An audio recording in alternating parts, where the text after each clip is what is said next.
Good morning વિદ્યાર્થી મિત્રો.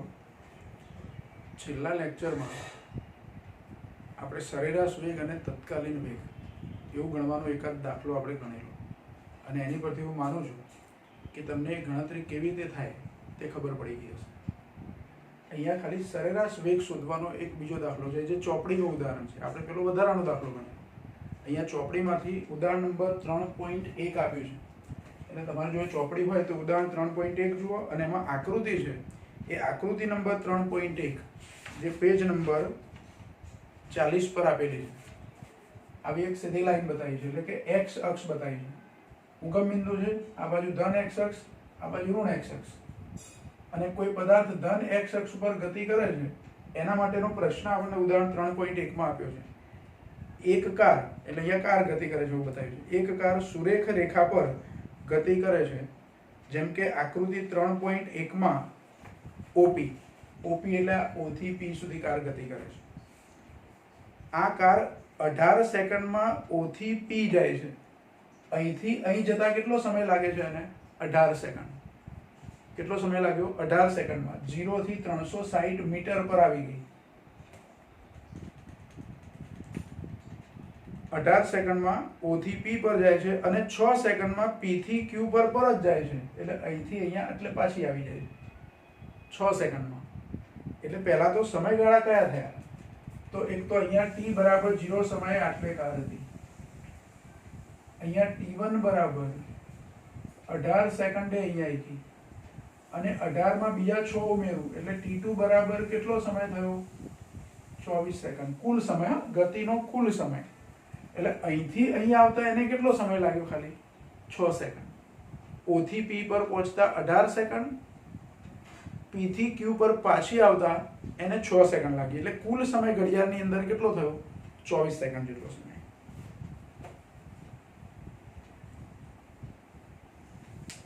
હવે જુઓ પ્રશ્ન શું પૂછ્યો છે. તો પહેલો પ્રશ્ન છે, કાર O થી P પર જાય ત્યારે અને O થી P પર જઈ Q પર પાછી ફરે ત્યારે તેનો સરેરાશ વેગ અને સરેરાશ ઝડપ શું હશે? તત્કાલીન નથી આમાં કશું શોધવાનું, બંને સરેરાશ શોધવાના. અને બંને સરેરાશ કેવા હશે? સરખા હશે કે જુદા હશે? હા, એક જ દિશામાં સુરેખ માર્ગ પર ગતિ થતી નથી. પાછી આવે છે કાર. જો કણ સુરેખ પથ પર એક જ દિશામાં ગતિ કરતો હોય, પાછો ના આવતો હોય, તો સરેરાશ ઝડપ અને સરેરાશ વેગ કેવા હોય? સરખા. પણ જેવો પાછો આવ્યો એટલે કામ પૂરું થઈ ગયું. હવે સરેરાશ વેગ અને સરેરાશ ઝડપ સરખા હશે નહીં. તો આપણે સરેરાશ ઝડપ પણ શોધવી છે અને સરેરાશ વેગ પણ શોધવો છે. પહેલા આપણને સરેરાશ વેગ કીધો છે, એટલે સરેરાશ વેગ શોધીશું. જો પહેલો પ્રશ્ન, સરેરાશ વેગ શોધવાનો.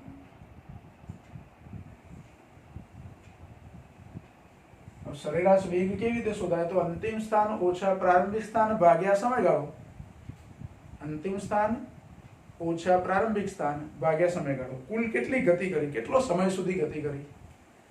તો કાર અહીંથી અહીંયા જાય છે અને પાછી અહીંયા આવે છે, એટલે 24 સેકન્ડ સુધી એને ગતિ કરી. બીજું, અંતરનો તફાવત કેટલો છે, એટલે કે સ્થાનમાં થતો ફેરફાર કેટલો છે તે. Q બિંદુ પાસે 240 છે અહીંયા, P બિંદુ પાસે 360 છે, અને ઉગમ બિંદુ પર 0 છે. એનું પ્રારંભિક સ્થાન કયું ગણાય? 0 સમયે જે હોય તે, એટલે 0. અંતિમ સ્થાન કયું ગણાય? Q બિંદુ આગળ 24 સેકન્ડે. તો અંતિમ ઓછા પ્રારંભિક. અને પહેલા તો બંને માટે ગણતરી કરવાની છે. જુઓ, 1 મિનિટ. અહીંથી અહીં પહોંચે ત્યારે સરેરાશ ઝડપ અને સરેરાશ વેગ શોધવાના, અને અહીંથી અહીંયા પહોંચે ત્યારે સરેરાશ ઝડપ અને સરેરાશ વેગ શોધવાના. એટલે ખરેખર 4 પ્રશ્નો થયા. પૂછ્યા 2, પણ એમાં 4 ગણતરી થઈ. તો સરેરાશ વેગ શોધવો છે. કયા માટે? OP માટે. પહેલા આપણે OP માટે ગણતરી કરીએ, સરેરાશ વેગ. તો સરેરાશ વેગ V બાર બરાબર અંતિમ સ્થાન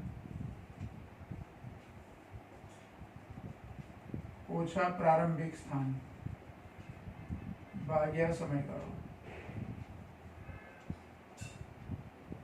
ચલો, O થી P સુધીમાં O બિંદુ એટલે અંતિમ પ્રારંભિક સ્થાન છે, અને આ અંતિમ સ્થાન છે.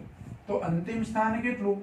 360 મીટર, પ્રારંભિક કેટલું 0 ભાગ્યા સમયગાળો કેટલો એ વખતે 18 સેકન્ડ, કારણ કે અહીંથી અહીં પહોંચે તો 18 સેકન્ડ જ થઈ, એટલે 360 ભાગ્યા 18 એટલે V12, આ 360 ભાગ્યા 18 એટલે 18 દુ 36 એટલે 20 આવશે, એટલે 20 મીટર પર સેકન્ડ. આ કયા સ્થાન માટે? O થી P સુધી પહોંચે એના માટે. એટલે એમાં A માં પહેલો પ્રશ્ન અને A માં બીજો પ્રશ્ન. ફરી સરેરાશ વેગ, પણ હવે કોના માટે? OPQ, એટલે O થી P સુધી પહોંચીને પાછો Q પર આવે એના માટે. ચલો V12 બરાબર શું થશે? ફરીથી અંતિમ સ્થાન ઓછા પ્રારંભિક સ્થાન ભાગ્યા એના માટેનો સમયગાળો. અંતિમ સ્થાન કયું ગણાશે હવે? OPQ માં Q એ એનું અંતિમ સ્થાન છે. કેટલા મીટર છે? તો 240 ઓછા પ્રારંભિક સ્થાન તો 0 જ છે ભાગ્યા સમયગાળો કેટલો લેવાનો હવે? તો અહીંથી અહીંયા પહોંચે એટલે 18 ને બીજી 6 સેકન્ડ એટલે ટોટલ 24 સેકન્ડ. એટલે સમયગાળામાં T2 માઇનસ T1 લઉં તો આ 24 માઇનસ 0 એટલે 24, બરાબર. તો V12 બરાબર 240 ભાગ્યા 24 એટલે 10 મીટર પર સેકન્ડ. ક્યાં? O થી P પર જઈને પાછો Q પર આવે ત્યારે સરેરાશ વેગ. પછી બીજો પ્રશ્ન છે હવે. બીજામાં પહેલો સરેરાશ ઝડપ કોના માટે? OP માટે, એટલે O થી P સુધી પહોંચે એના માટે. તો જુઓ, અહીંથી અહીંયા પહોંચે ત્યાં સુધી એની દિશા બદલાતી નથી, એટલે અહીંયા OP માટે જે સરેરાશ વેગ આવશે તે જ સરેરાશ ઝડપ આવશે. પણ અહીંયા અંતિમ ઓછા પ્રારંભિક સ્થાન એવું લખવાને બદલે આપણે લખવું પડે પથ લંબાઈ. એટલે સરેરાશ ઝડપ એને પણ V12 વડે દર્શાવો તો પથ લંબાઈ ભાગ્યા સમયગાળો. પથ લંબાઈ કેટલી? OP જેટલી ભાગ્યા સમયગાળો એટલે ડેલ્ટા T ધારો કે. તો OP એટલે O થી P સુધીનું અંતર થયું 360. હું ડાયરેક્ટ લખી દઉં અહીંયા કે 360 ભાગ્યા 18 એટલે આ કેટલું થયું? 20 મીટર પર સેકન્ડ. એટલે સરેરાશ ઝડપ 20 મીટર પર સેકન્ડ. જો આ જે પહેલો જવાબ મળ્યો તે અને આ ત્રીજો જવાબ મળ્યો તે બંને સરખા. કેમ? કે ત્યાં સુધી તો ગતિની દિશા બદલાતી નથી એટલે બંને સરખા. પણ હવે જુઓ બીજો પ્રશ્ન, એમાં સરેરાશ ઝડપમાં બીજો પ્રશ્ન. સરેરાશ ઝડપ OPQ માટે. તો O થી P પર જાય, P થી Q પર જાય તો સરેરાશ ઝડપ V12 બરાબર, ફરીથી સૂત્ર તો આવું જ લેવાનું, પથ લંબાઈ ભાગ્યા સમયગાળો. પથ લંબાઈ કેટલી? તો અહીંથી આટલે આવે એટલે કેટલા મીટર અંતર કાપ્યું? 360, અને પાછું આટલે પહોંચે છે 360 થી 240 પર પાછો પહોંચે છે. તો આ ઉમેરવાનું છે એમાં, એટલે કે OP વત્તા PQ આવું થાય. પથ લંબાઈ કેટલી થશે? OP પ્લસ PQ ભાગ્યા સમયગાળો. સમયગાળો કુલ કેટલો થવાનો? 24 સેકન્ડ, એટલે કે T2 માઇનસ T1. T2 એટલે અંતિમ 24 અને T1 એટલે પેલો આ 0 છે તે આ T1 કહી દઈએ, બરાબર, અને આને T2 કહીએ, અંતિમ સમય. હવે જો OP કેટલા? તો OP કેટલા હતા આપણા? તો 360 તો ખરા જ, વત્તા હવે આ બેનો ડિફરન્સ કેટલો? તો 40 ની ગેપ છે. 40 40 ને 40 એટલે 120 મીટર. બીજું PQ કેટલું છે? 120 મીટર ભાગ્યા સમયગાળો કેટલો? તો 24 ઓછા 0 એટલે 24. તો આનો જે જવાબ આવશે 360 વત્તા 120 એટલે 480 ભાગ્યા 24 એટલે 24 દુ 48 એટલે 20 મીટર પર સેકન્ડ. જો પહેલામાં સરેરાશ વેગ સમીકરણ 1 અને 3 સરખા છે, બંને સરેરાશ વેગ સરખા સમયગાળા માટે છે. પણ સમીકરણ 3 અને આ 2 અને 4 આ સરખા નથી. કેમ કે ગતિની દિશા શું થઈ? બદલાઈ છે, એટલે એ જવાબ કેવા મળે આપણને? જુદા મળે. એટલે આમ દાખલો સહેલો કહેવાય, પણ અહીંથી અહીં સુધીમાં ઉગમ બિંદુથી 360 મીટર સુધી પહોંચે ત્યાં સુધી ગતિની દિશા નથી બદલાતી, એટલે સરેરાશ વેગ અને સરેરાશ ઝડપ સરખા. પણ પછી ગતિની દિશા બદલાઈને પછી પાછો અહીંયા આવે છે ક્યુ બિંદુ પર. એટલે બીજા કેસની અંદર સરેરાશ વેગ અને સરેરાશ ઝડપ જુદા મળ્યા. સરેરાશ વેગ 10 મળ્યો, સરેરાશ ઝડપ 20 મળી. એટલે સરેરાશ ઝડપ અને સરેરાશ વેગમાં આવો ફરક છે. બરાબર? એટલે આપણું આ ચોપડી પ્રમાણેનું ઉદાહરણ નંબર 3.1. પહેલા આટલું તમે લખી લેશો.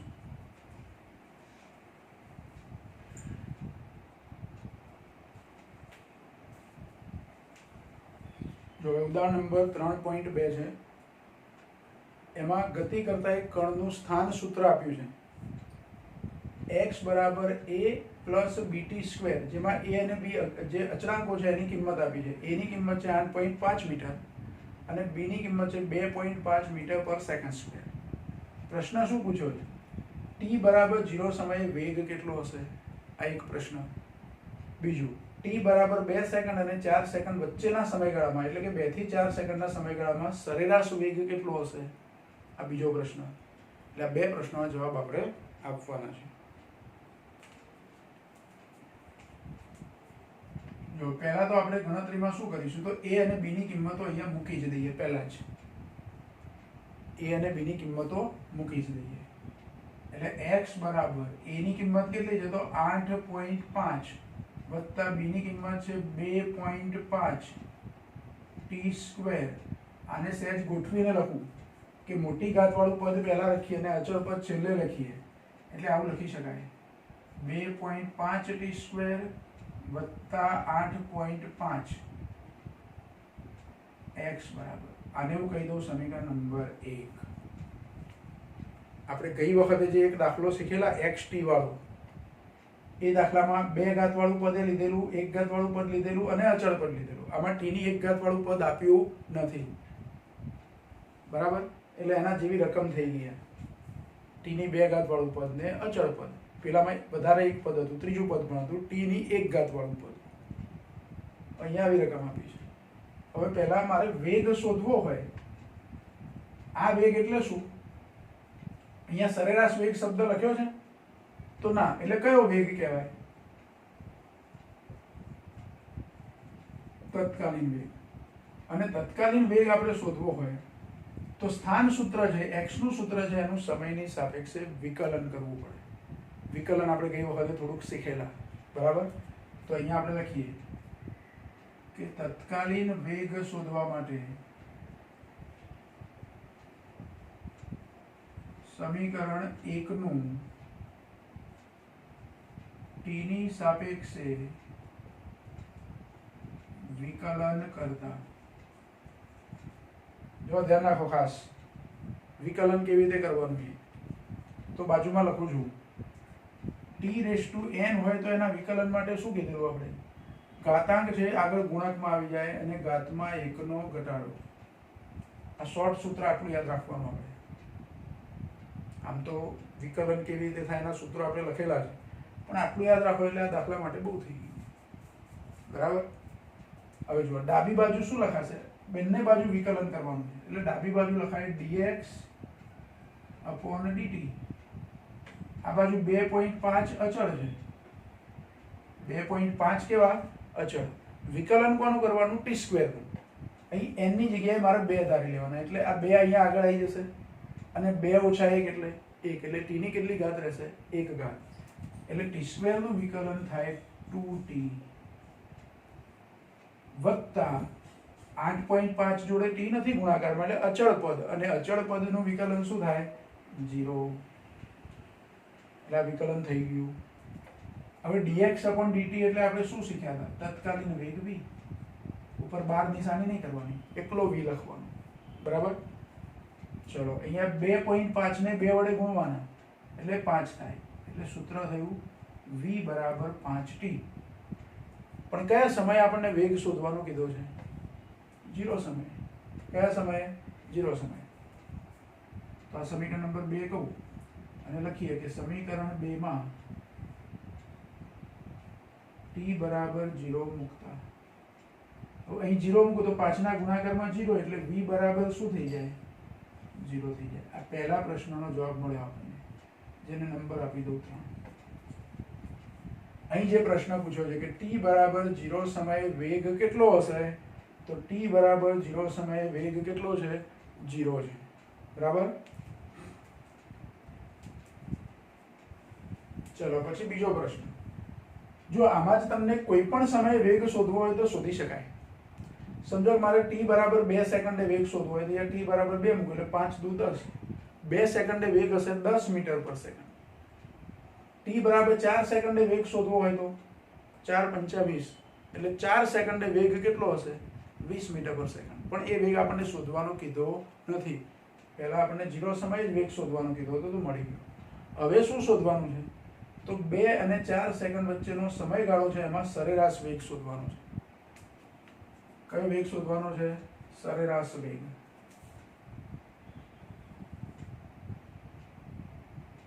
તો આ બીજા પ્રશ્નનો જવાબ આપણે મેળવીએ છીએ. એટલે અહીંયા પહેલો પ્રશ્ન, હવે અહીંયા બીજો પ્રશ્ન.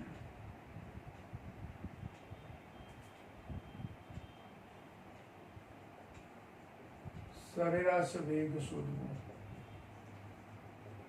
આપણે સરેરાશ વેગ શોધીએ છીએ. બરાબર. તો જો સરેરાશ વેગ શોધવા માટે સમીકરણ 1 માં એક વખતે t ની કિંમત મારે 2 સેકન્ડ મૂકવાની એટલે x1 મળે, અને પછી t ની કિંમત 4 સેકન્ડ મૂકવાની એટલે x2 મળે, અને પછી સરેરાશ વેગ એટલે x2 - x1 / t2 - t1. આ સૂત્ર એમાં આવે. એટલે મારે x1 x2 શોધવા પડશે. એટલે અહીંયા લખું કે સમીકરણ 1 માં t બરાબર 2 સેકન્ડ મૂકતા તો આપણને x ને બદલે શું મળે, x1. એટલે x1 લખવાના, પહેલો સમય છે એટલે પહેલો આ સમય t1 કહેવાય, એના સમય t2 કહેવાય, એ સમયગાળો છે. એટલે x1 બરાબર, હવે t બરાબર 2 સેકન્ડ લઉં એટલે 2.5 ગુણ્યા 2 નો વર્ગ, 2 સેકન્ડ લેવાની એટલે વત્તા 8.5 એમના એમ જ મૂકી દેવાના. તો 2 નો વર્ગ થાય 4, 4 ગુણ્યા 2.5 એટલે 10 થાય. એટલે આ 10 વત્તા 8.5 એટલે x1 કેટલા મળે આપણને, 18.5 મીટર. આ x1 મળી ગયા. ચલો એ રીતે સમીકરણ 1 માં t બરાબર કેટલા મૂકવાના, 4 સેકન્ડ મૂકવાના. તો x2 મળશે આપણને. તો 2.5 ગુણ્યા 4 નો વર્ગ વત્તા 8.5.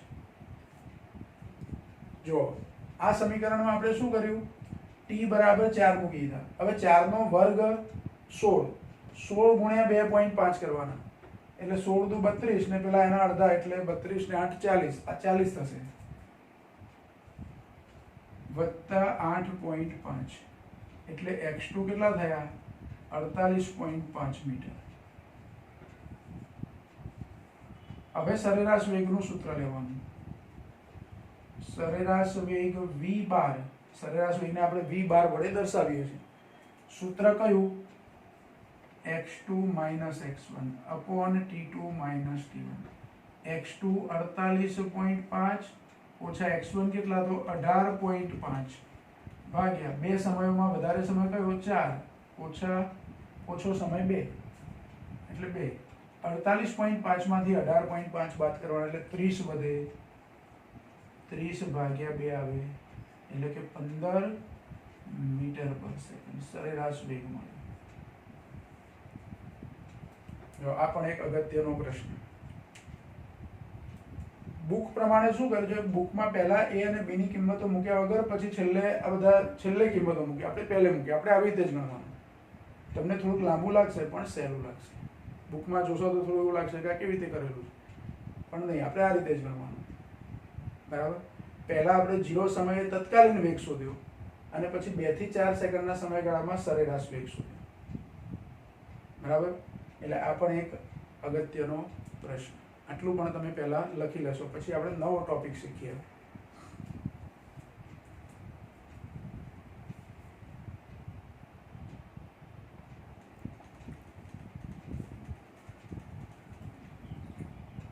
જો જો 2 દાખલા આપણે ગણ્યા, એના પછી હવે નવો ટોપિક શીખીએ છીએ આ ચેપ્ટરનો, એટલે કે નવી ભૌતિક રાશિ આપણે શીખવી છે. આ ચેપ્ટરની શરૂઆતથી આપણે એક સ્થાનાંતર શીખ્યા, પથ લંબાઈ શીખ્યા, સરેરાશ વેગ શીખ્યા, સરેરાશ ઝડપ શીખ્યા, તત્કાલીન વેગ શીખ્યા, તત્કાલીન ઝડપ શીખ્યા. તો કઈ કઈ ભૌતિક રાશિઓ શીખ્યા? તો મુખ્યત્વે આપણી ભૌતિક રાશિઓમાં એક સ્થાનાંતર, વેગ અથવા ઝડપ, આ 2 ભૌતિક રાશિઓ શીખ્યા. સ્થાનાંતર અને પથ લંબાઈમાં ફરક શું છે એ પણ આપણે શીખ્યા કે સ્થાનાંતર સદિશ છે, પથ લંબાઈ અદિશ છે. સ્થાનાંતર ધન, ઋણ કે શૂન્ય હોઈ શકે, પથ લંબાઈ હંમેશા ધન જ. એવું જ વેગ માટે આપણે શીખ્યા. હવે સરેરાશ વેગ અથવા તત્કાલીન વેગ, એને બહુ જુદા નથી પાડતા આપણે. વેગ શબ્દ બોલીએ એટલે તત્કાલીન સમજી જવાનું, વધારે જરૂર આપણે તત્કાલીન વેગની. તો તત્કાલીન વેગ અથવા તત્કાલીન ઝડપ, તેમાં વેગ એ સદિશ રાશિ, ઝડપ એ અદિશ રાશિ. હવે નવી ભૌતિક રાશિ આપણે શીખીશું સરેરાશ પ્રવેગ, અને એની પરથી પછી તત્કાલીન પ્રવેગ. તો નવી ભૌતિક રાશિ તરીકે આપણે હવે શીખીએ છીએ સરેરાશ પ્રવેગ.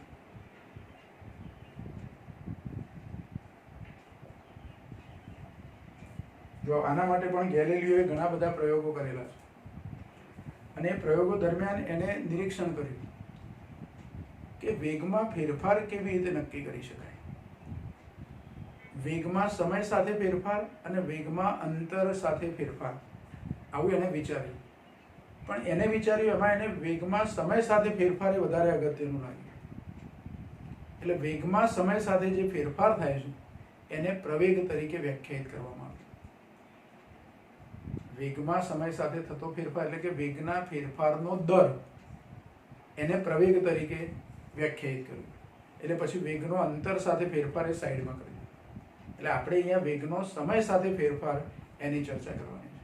ધારો કે આપણે કોઈ વ્હીકલ લઈને કોઈ કશેક જવું છે, કાર લઈને જવું છે, ધારો કે એક શહેરથી બીજા શહેર, તો પાર્કિંગમાં જ્યાં કાર મૂકી છે પછી આપણે રસ્તા પર આવી જઈએ, ઊભા છે, હવે ધારો કે પાર્કિંગમાંથી બહાર કાઢીને ઊભા છે ને હવે ગતિની શરૂઆત કરીએ છીએ, તો આપણી ગતિની શરૂઆત કેટલા વેગથી થશે? તો જે વખતે આપણે સ્થિર ઊભા હતા એ વખતે આપણે સ્ટોપ વોચ ચાલુ કરી. જો અહીંયા કંઈ પણ ગતિનું વર્ણન કરવાનું હોય એટલે ઘડિયાળ તો હોવી જ જોઈએ આપણી જોડે, ઘડિયાળ તો હોવી જ જોઈએ. આપણે શરૂઆતમાં જ કીધેલું કે નિર્દેશ ફ્રેમ આપણે જે લઈએ છીએ, ચેપ્ટરની શરૂઆતમાં આપણે શીખેલા નિર્દેશ ફ્રેમ લઈએ છીએ, એમાં મોટે ભાગે સંદર્ભ તરીકે કાર્તેજીય યામ પદ્ધતિનું ઉગમ બિંદુ લઈએ છીએ, અને એમાં સમયનો પણ સમાવેશ કરી દીધો, એટલે કે ઘડિયાળ પણ ઉમેરી દીધી. કારણ કે ગતિનું વર્ણન કરવા માટે ઘડિયાળની તો તમારે જરૂર પડશે જ. એટલે નિર્દેશ ફ્રેમમાં કાર્તેજીય યામ પદ્ધતિનું ઉગમ બિંદુ અને ઘડિયાળ એ ઉમેરી દીધું, એને આપણે નિર્દેશ ફ્રેમ કહીએ છીએ.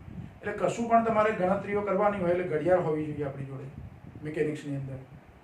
તો તમે જ્યારે ગતિની શરૂઆત કરો છો, સ્ટાર્ટ કરો છો કાર, અને જેવું સ્ટાર્ટ થઈ તમારી ગતિ એટલે ઘડિયાળ આપણી ચાલુ થઈ ગઈ. પણ પહેલાં ઘડિયાળ કેટલા પર હતી? 0 પર. એ વખતે તમે કેવા હતા? સ્થિર. એટલે સ્થિર સ્થિતિમાંથી ગતિની શરૂઆત તમે કરી.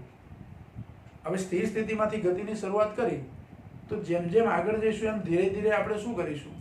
વેગમાં વધારો કરીશું અથવા ઝડપમાં વધારો કરીશું. આપણે સુરેખ પથ પર જ ગતિ થાય છે એવું સમજો, એક જ દિશામાં, એટલે વેગ અને ઝડપ સરખા જ છે. તો ધીરે ધીરે વેગમાં વધારો થશે. આ વેગમાં વધારો થાય છે, સમય સાથે વેગ વધે છે એવું કહેવાય. એટલે એ વેગના ફેરફારનો દર થયો. શું થયું?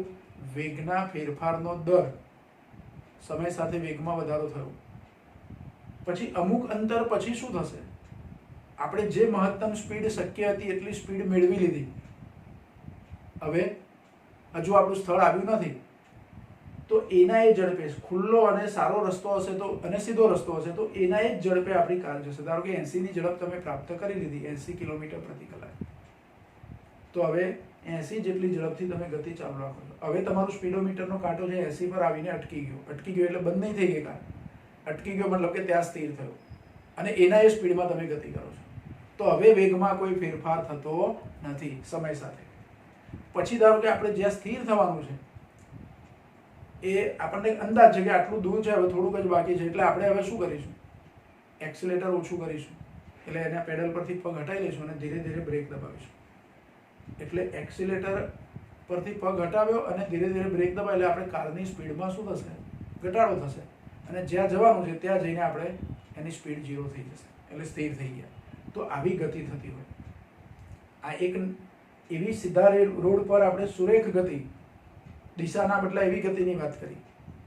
એ અનિયમિત આકારનો ગતિમાર્ગ હોઈ શકે તો સમયે સમયે તમારી સ્પીડમાં ફેરફાર પણ હોઈ શકે. કંઈ એવું જરૂરી નથી કે એક સરખી પહેલાં થોડોક વધારો થયો પછી એક સરખી સ્પીડમાં ગયા અને પછી ધીરે ધીરે ઘટાડો થઈને સ્થિર થઈ ગયા. ગમે તે પ્રકારની ગતિ હોઈ શકે. પણ જ્યારે જ્યારે તમારા વેગમાં ફેરફાર થાય છે તો એ વખતે વેગના ફેરફારનો દર જે લેવામાં આવે એને પ્રવેગ કહેવાય. વેગમાં ફેરફાર ના થાય તો પ્રવેગ શૂન્ય છે. આપણે એવું કીધું કે 80 કિલોમીટરની સ્પીડ થઈ ગઈ, 80 કિલોમીટર પ્રતિ કલાક, પછી તમે એક સરખી ઝડપે ગતિ કરી અમુક કિલોમીટર સુધી, તો એ વખતનો જે સમયગાળો તો એમાં વેગમાં ફેરફાર નથી થયો તો વેગમાં ફેરફાર થયો નથી તો કંઈ નહીં, પ્રવેગ તમારો 0 હશે. અને જ્યાં જ્યાં વેગમાં ફેરફાર થતો હશે એ ગતિ પ્રવેગી ગતિ કહેવાય. એટલે બે પ્રકારની ગતિ હોય, એક શૂન્ય પ્રવેગવાળી હોય અને એક પ્રવેગી ગતિ હોય. પ્રવેગી ગતિમાં પાછા વધતો પ્રવેગ, ઘટતો પ્રવેગ, અચળ પ્રવેગ એવું હોય, પણ કહેવાય તો પ્રવેગી ગતિ. એ પ્રવેગ માટે પહેલા આપણે શું વ્યાખ્યાયિત કરવું છે? સરેરાશ પ્રવેગ વ્યાખ્યાયિત કરવો છે. તો સરેરાશ પ્રવેગ વ્યાખ્યાયિત કરવો હોય તો અંતિમ વેગ ઓછા પ્રારંભિક વેગ ભાગ્યા સમયગાળો. જેમ સરેરાશ વેગ વ્યાખ્યાયિત કરવા માટે અંતિમ સ્થાન ઓછા પ્રારંભિક સ્થાન લેતા હતા, એમાં સ્થાનને બદલે હવે શું લેવાનું? વેગ લેવાના. અંતિમ વેગ ઓછા પ્રારંભિક વેગ ભાગ્યા સમયગાળો, એટલે કે t2 - t1. તો સરેરાશ પ્રવેગ એ વેગનો ફેરફાર અને સમયગાળાનો શું છે? ગુણોત્તર છે. અંતિમ વેગ ઓછા પ્રારંભિક વેગ એવું કહું એટલે વેગનો ફેરફાર કહેવાય. શું કહેવાય? વેગનો ફેરફાર. તો સરેરાશ પ્રવેગ એટલે શું? તો વેગમાં થતો ફેરફાર અને સમયગાળાના ગુણોત્તરને સરેરાશ પ્રવેગ કહે છે. આ સરેરાશ પ્રવેગની વ્યાખ્યા આપણે આપી શકીએ. આ વ્યાખ્યા પરથી મારે સરેરાશ પ્રવેગનું સૂત્ર લખવું હોય તો સરેરાશ પ્રવેગ બરાબર અંતિમ વેગ ઓછા પ્રારંભિક વેગ ભાગ્યા સમયગાળો. અંતિમ વેગ એટલે હું v2 કહી દઉં, પ્રારંભિક વેગ એટલે v1 કહી દઉં, સમયગાળો એટલે t2 - t1 કહી દઉં. અને સરેરાશ પ્રવેગ માટે સંજ્ઞા વપરાય a બાર. પ્રવેગ એટલે એક્સિલરેશન એવું કહેવાય. પ્રવેગ માટે અંગ્રેજી શબ્દ કયો? એક્સિલરેશન. એની પરથી એની સંજ્ઞા છે સ્મોલ a, કેપિટલ A નહીં લેવાનું. પ્રવેગ માટે સંજ્ઞા શું લેવાની? Small a. અને સરેરાશ છે એટલે a ની ઉપર આડી લાઈન કરવાની, એટલે એને બાર કહેવાય. એટલે a બાર એવું વંચાય. તો a બાર બરાબર વેગનો ફેરફાર એટલે ડેલ્ટા v ભાગ્યા સમયગાળો એટલે ડેલ્ટા t. તો આ સરેરાશ પ્રવેગનું સૂત્ર છે. આ સૂત્ર લો કે આ સૂત્ર, અને એવું પરિણામ નંબર 1 કહી દો. આ થયો સરેરાશ પ્રવેગ. પ્રવેગનો એકમ લેવો હોય તો કયો એકમ થાય? તો વેગનો એકમ ભાગ્યા સમયનો એકમ. એટલે પ્રવેગનો એકમ શું થાય? તો વેગનો એકમ મીટર પર સેકન્ડ અને પાછું ફરીથી છેદમાં સેકન્ડ, એટલે સેકન્ડનો સ્ક્વેર થઈ જાય. એટલે પ્રવેગનો એકમ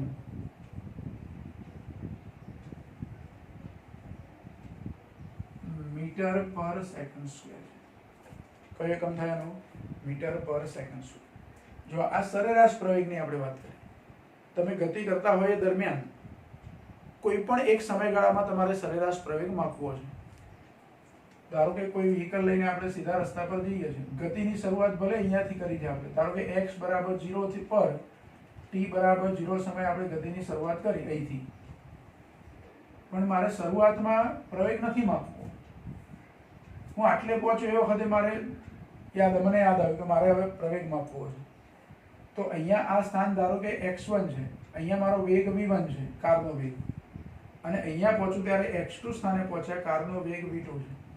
હવે આ તો t બરાબર 0 સમય હતો, પણ અહીંયા જે સમય હતો એ સમય ધારો કે t1 છે, ને અહીંયા સમય હતો એ t2 છે. આ વેગ કરતા આ વેગ વધારે છે એવું સમજો. ધીરે ધીરે આપણો વેગ વધે છે. આટલે વેગ કેટલો હતો? અહીંયા વેગ શું હતો આપણો? સ્થિર હતા એટલે 0, પણ અહીંયા 0 નથી. હજુ આપણા વેગમાં વધારો થાય છે. અહીંયા પહોંચ્યા એટલે બીજો કંઈક વેગ છે. તો અંતિમ વેગ કહેવાય, આ પ્રારંભિક વેગ કહેવાય. આ બે સ્થાનો વચ્ચેનો મેં સમય માપી લીધો. t2 માપી લીધા, t1 માપી લીધા. કેમ કે આપણી જોડે ઘડિયાળ તો છે જ, રાખવાની જ છે, કમ્પલસરી. ઘડિયાળ કમ્પલસરી રાખવાની છે. મેં શું કર્યું? તો આ સ્થાન પર પહોંચ્યા એટલે કોઈ એક જગ્યાએ પહોંચ્યા આપણે, એ વખતે મેં વેગ માપી લીધો સ્પીડોમીટર પર, કે સ્પીડોમીટરનો કાંટો કેટલા પર છે. ધારો કે અહીંયા સ્પીડોમીટરનો કાંટો 20 પર છે, 20 કિલોમીટર પ્રતિ કલાક પર. અહીંયા સ્પીડોમીટરનો કાંટો મેં ચેક કર્યું તો 60 પર છે, 60 કિલોમીટર પ્રતિ કલાક. આને મારે મીટર પર સેકન્ડમાં ફેરવવાનો, અથવા આપણું સ્પીડોમીટર જ એવું છે એવું સમજો ને. આપણે સ્પીડોમીટર કારમાં કેવું બનાવ્યું? મોડિફાઈ કરીને મીટર પર સેકન્ડમાં વેગ આપે એવું બનાવ્યું. એટલે ધારો કે અહીંયા 20 મીટર પર સેકન્ડ મારી સ્પીડ છે, અહીંયા 60 મીટર પર સેકન્ડ મારી સ્પીડ છે, કારની સ્પીડ. અહીંયા સમય છે એ ધારો કે 10 સેકન્ડ સમય હતો ઘડિયાળમાં.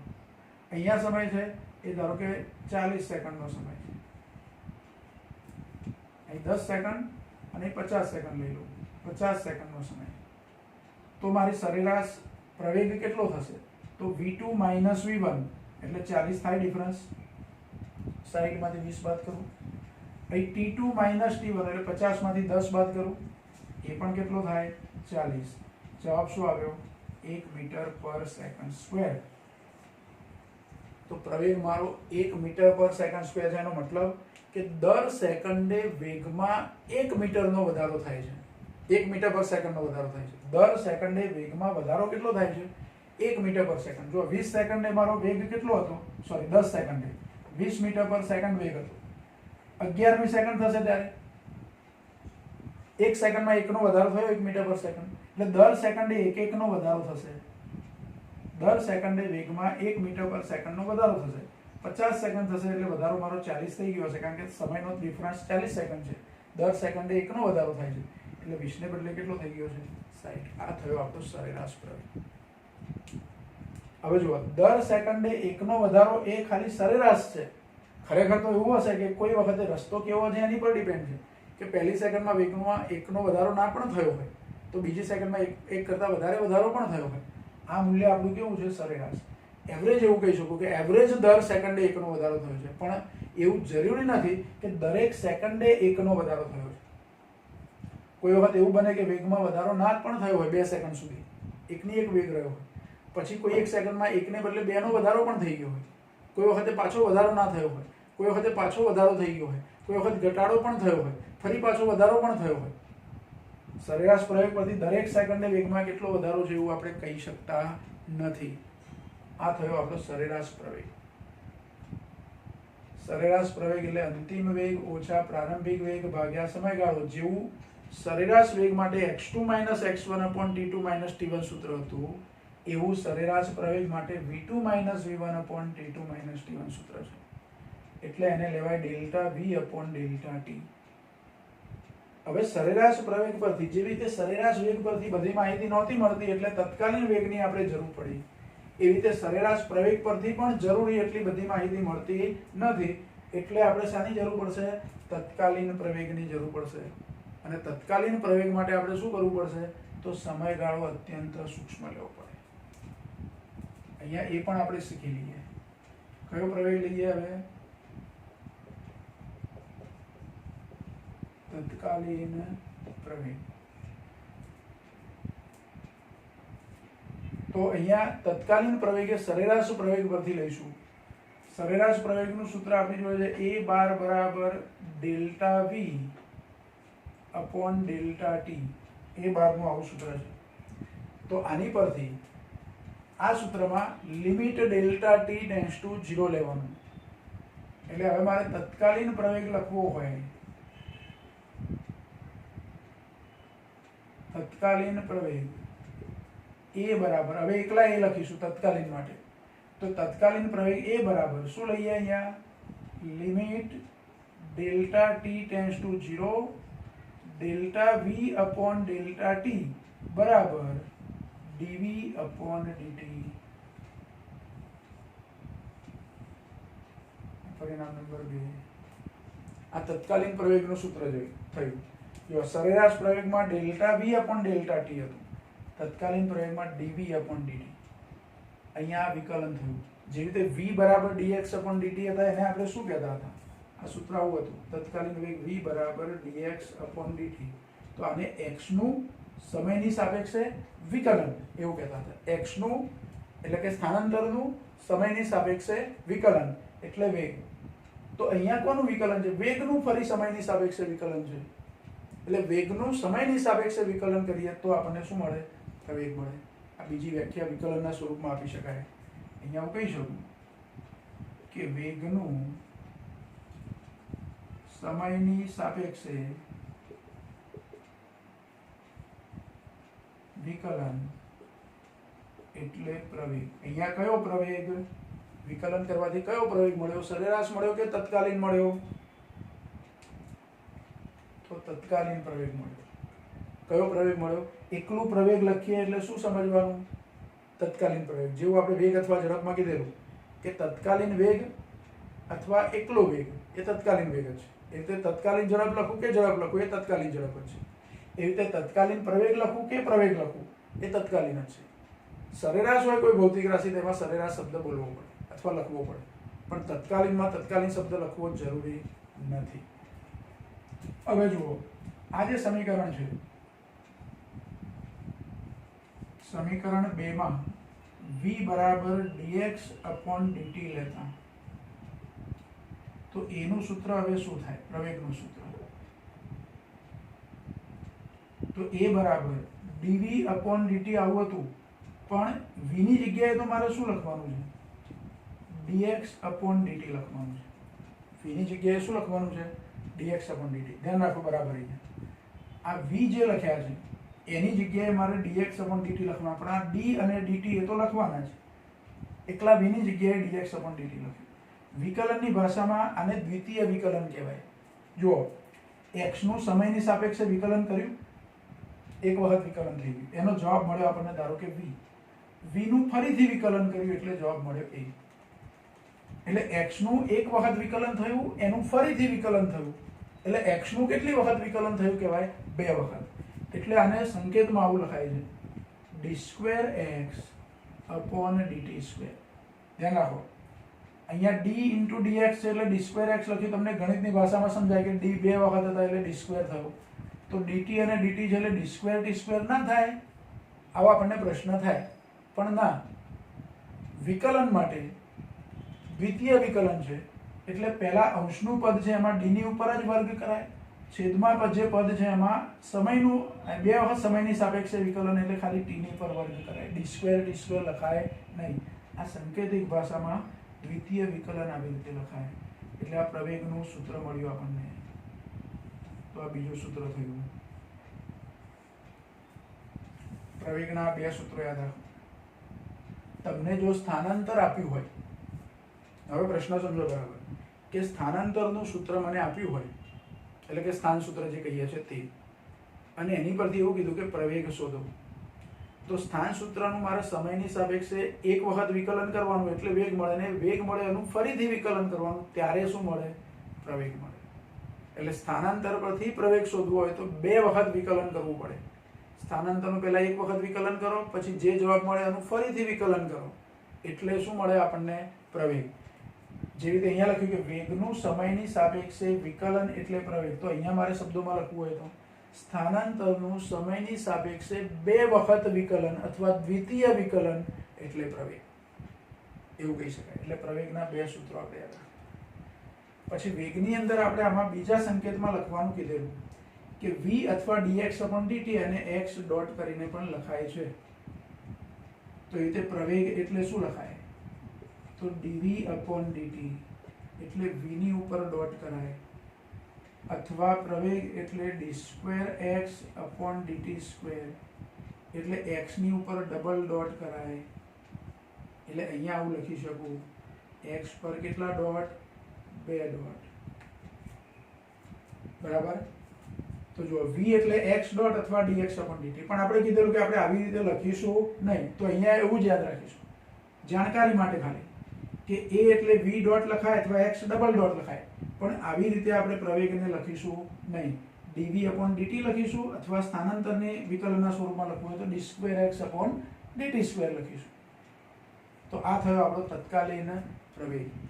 બીજી રીતે હજુ એની વ્યાખ્યા આપી હોય તો એકમ સમયમાં વેગમાં થતો ફેરફાર એટલે પ્રવેગ. એકમ સમયમાં વેગમાં થતા ફેરફારને પ્રવેગ કહે છે. પ્રવેગની બીજી વ્યાખ્યા લખવી હોય તો એકમ સમયમાં વેગમાં થતા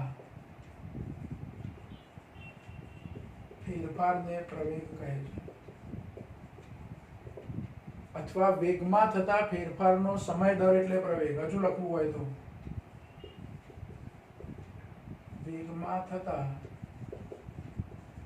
ફેરફારનો, જો વેગમાં થતા ફેરફારનો દર અથવા ફેરફારનો સમય દર, આ બંને શબ્દો સરખા આપણે સમજવાના છે.